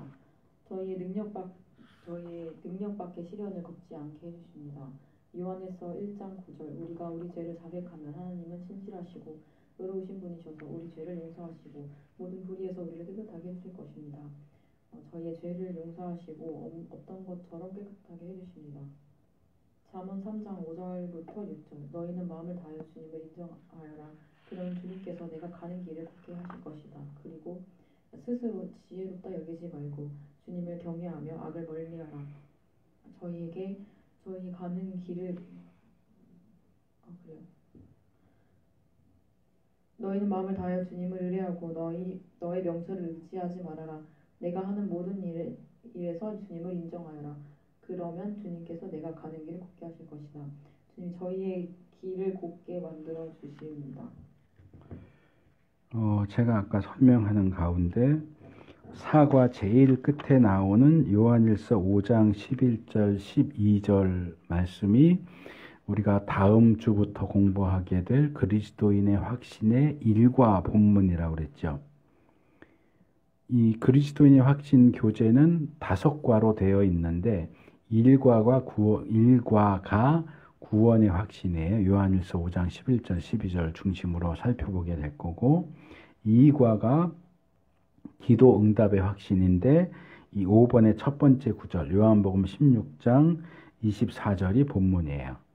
그래서 기도 응답의 확신을 얘기하는 거고요. 3과는 승리의 확신입니다. 고린도전서 10장 13절이 본문이고요. 4과는 사죄의 확신, 요한일서 1장 9절 죄사함과 관련된 확신. 5과가 인도의 확신, 잠언 5장 6절. 잠언 3장 5절 6절. 그래서 이 5번은 우리가 이제 그리스도인의 확신 교재를 들어가면 2, 3, 4, 5과에서 각각 다 따로 배우게 됩니다. 그래서 이제 이 다음 권으로 자연히 연결되도록 그렇게 교재를 구성을 해놨어요. 그래서 우리가 예수님을 믿어서 구원받았다면 구원을 확신할 수 있고, 기본적으로 구원을 확신해야 되고, 그 다음에 우리가 기도할 때 하나님이 우리 기도에 응답해 주신다는 것을 확신할 수 있고, 우리가 여러 가지 어려운 시험을 당해도 결국은 승리할 수 있다는 확신을 가질 수 있어야 되고, 그 다음에 우리가 이겨내지 못하고 질 경우에도 우리가 회개하면 우리 죄를 용서받을 수 있다는 죄 사함의 확신도 가져야 되고 그 이후로 하나님께서 우리를 계속해서 인도해 주실 것이다 하는 것에 대한 것도 확신할 수 있어야 된다. 그래서 이 내용들이 이제 확대된 것이 그리스도인의 확신이에요.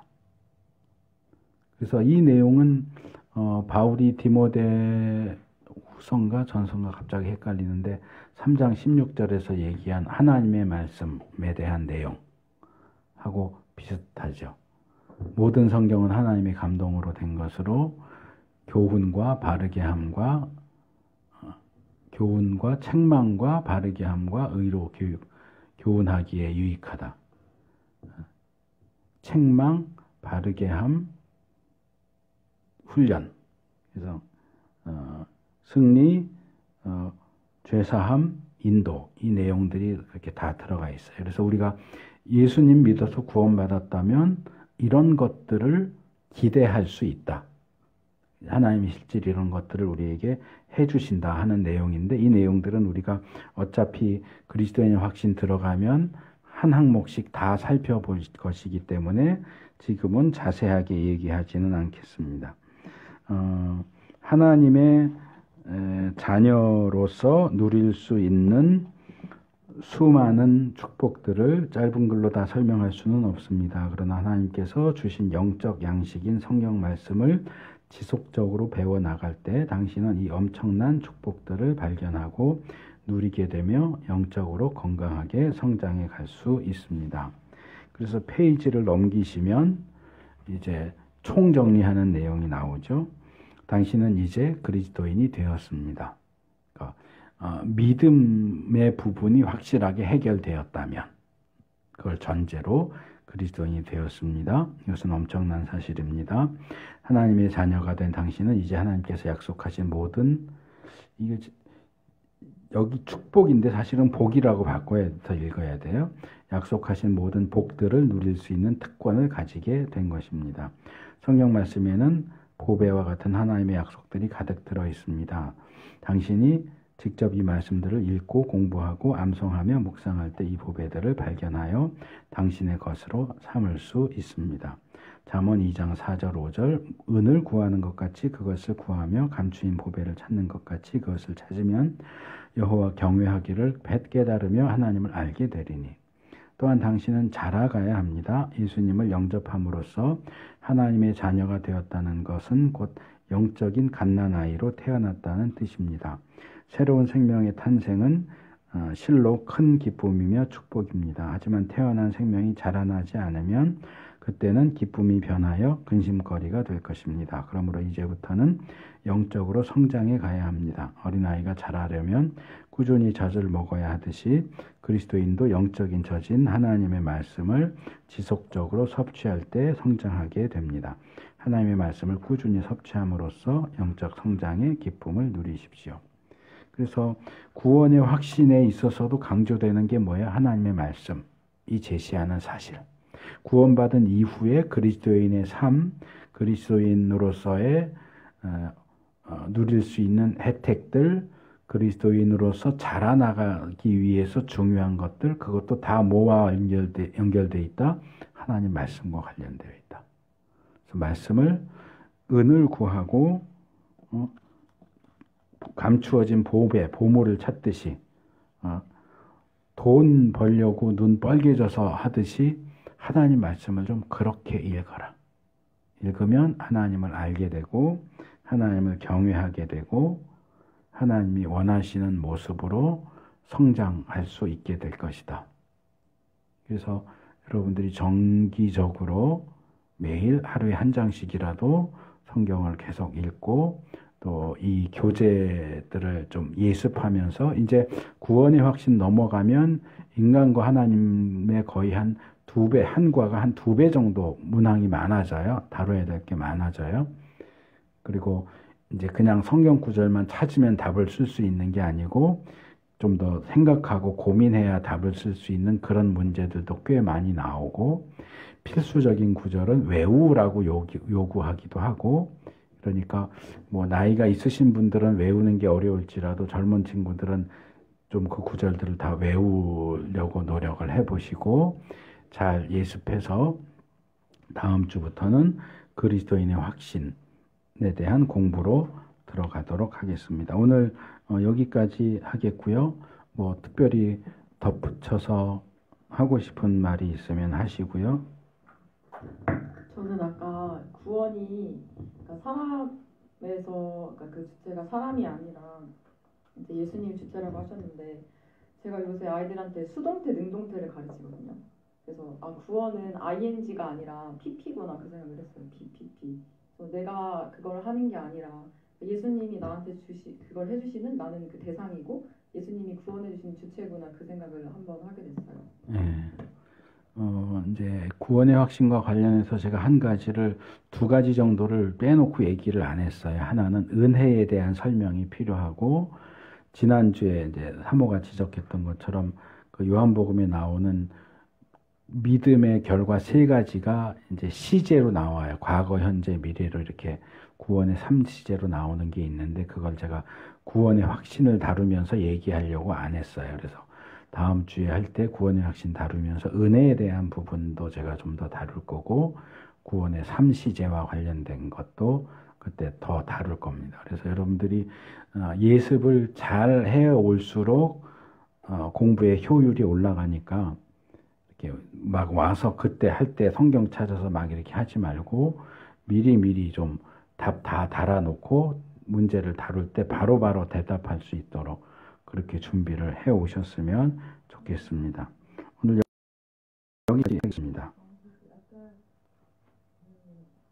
사과 끝부분에 영접기도 나오는데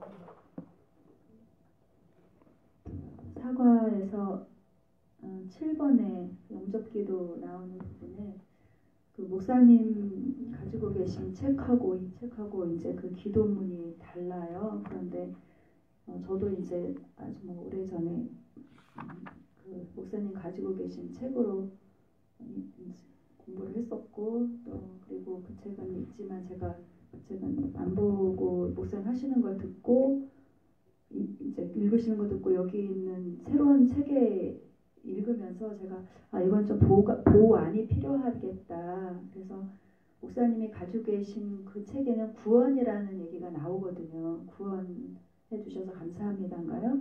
구원하여 주시옵소서. 네, 구원하여 주시옵소서라고 이제 구원이라는 죄에 대한 그 고백과 죄인이라는 고백과 함께 저를 구원해 주십시오 나오는데 여기에는 그 내용이 안 나와요. 없어요? 네, 이제 예수님을 저의 구세주로 믿고라고 나오는데 이것도 뭐 구원과 연관되지 않은 건 아니지만 목사님 가지고 계신 책하고 이렇게 잘 조화롭게 더 구원에 대한 걸 강조하는 것으로 꼭 이 책의 정석은 아니잖아요. 그러니까 이게 복음의 진리들은 들어가 있으나 조금 더 그걸 강조할 필요가 있겠다는 생각이 좀 들었어요. 이 교재가 개정되면서 나빠졌네요. 개선된 게 아니고 개악됐네요. 네. 여기 제 거에는 이제 이 큰 은혜를 주신 예수님을 주님으로 모시오니라고 돼 있는데 여기 구세주로 바뀌었어요. 제가 세이비어십 살베이션, 로드십 살베이션에서 지적했던 나쁜 쪽으로 바뀌었어요. 여기는 구세주로 믿고 모셔드립니다. 주님이 구세주로 바뀌었고요. 구원하여 주옵소서가 마음에 들어오셔서 제 삶을 인도해 주옵소서로 바뀌었네. 이게 나빠졌네요. 옛날 게 더 좋은데 왜 이렇게 바꿨는지는 모르겠는데 어떤 신학적인 흐름과 추세를 고려한 것일지 모르겠지만 이거는 좀 문제가 있네요. 제가 지적하는 그런 것들과 연결시켜서 생각한다면 나쁘게 바뀌었어요. 그래서 구원에 대해서 더 진중하게 받아들일 수 있는 영접기도가 굉장히 중요한 건데 그 부분은 이렇게 좀 흐려놓은 것 같아서 그 말씀을 드렸고 또 이제 더불어 하나는 그 다른 부분에 나오는 건데 제가 이것도 성경의 그 번역을 적용해서 어떻게 이거를 실었느냐, 그러니까 이걸 선택해서 올렸느냐에 따라서 성도들이 그 버전을 읽으면 굉장히 이게 약화되고 오역돼서 잘못 이해하면서 이게 우리의 신앙의 근본적인 것을 흐려놓을 것 같은 것도 또 있었었는데 제가 좀 얼른 그 말씀 생각이 안 나는데 너희가 예수 그리스도를 믿으면 성령을 받으리라라고 하는 그 부분을 어떤 그 번역본에는 성령의 선물을 받으리라고 나와요. 그래서 좀 저희가 선택한 전에 있던 성경에도 성령을로 나오고 지금 저희가 선택하는 성경에도 성령을이라고 나오는데 다른 요즘에 일반적으로 쓰는 성경에는 성령의 선물을 받으리라고 나와서 이 부분에서도 구원과 그다음에 우리가 영접했을 때 성령님이 우리에게 오시는 그 진리를 굉장히 이렇게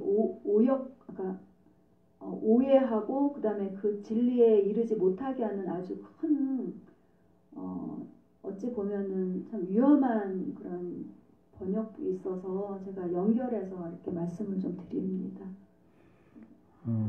예, 번역본들 같은 경우에 아무래도 이제 번역하는 사람의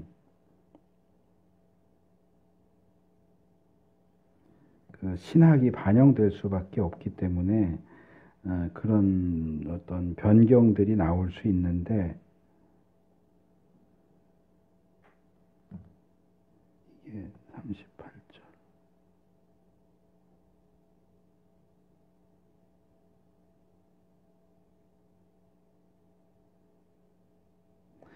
헬라어 원문을 보면